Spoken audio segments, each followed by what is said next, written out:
La première étape de la démarche Coquelicot est une phase de paramétrage. Il s'agit d'identifier les situations culturelles qui pourront être mobilisées dans les scénarios et de caractériser leurs performances à l'aide d'indicateurs environnementaux, organisationnels et économiques.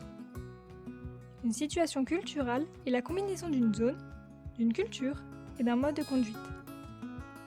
Une zone est un sous-ensemble homogène du territoire, par exemple un type de sol ou une orientation technico-économique.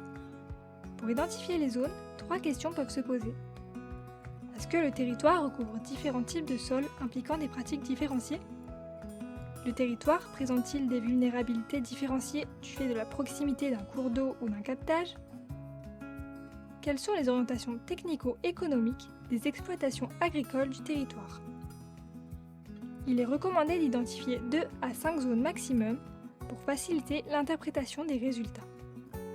Les cultures à décrire sont celles qui sont déjà cultivées sur le territoire ou bien envisagées.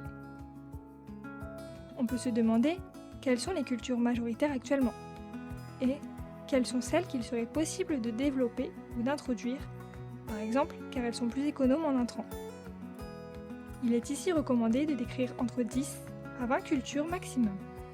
Enfin, les modes de conduite correspondent à l'ensemble des pratiques qui caractérisent une manière de cultiver. Ils peuvent être déjà mis en œuvre sur le territoire ou envisagés dans le futur. Identifier 4 à 5 modes de conduite est l'idéal. Après avoir identifié les situations culturelles, il s'agit de les décrire sous la forme d'un itinéraire technique type. Ces itinéraires techniques serviront de base pour calculer les indicateurs de performance. Les indicateurs servent dans un premier temps à caractériser les performances élémentaires de chaque situation culturelle. Ils permettent ensuite de quantifier les impacts de scénarios simulés à l'échelle du territoire.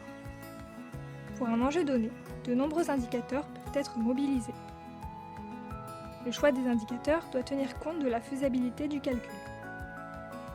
Selon leur complexité, le calcul des indicateurs sélectionnés peut se faire sur une feuille de calcul Excel ou à l'aide d'outils spécifiques. Il est important que les acteurs soient impliqués dans le choix des indicateurs pour s'assurer que le panel retenu va recouvrir leurs préoccupations et qu'ils s'approprient bien la signification des indicateurs déterminants pour les futures actions. Coquelicot, imaginez collectivement l'agriculture de demain sur votre territoire. Pour plus d'informations, rendez-vous sur coquelicot.fr.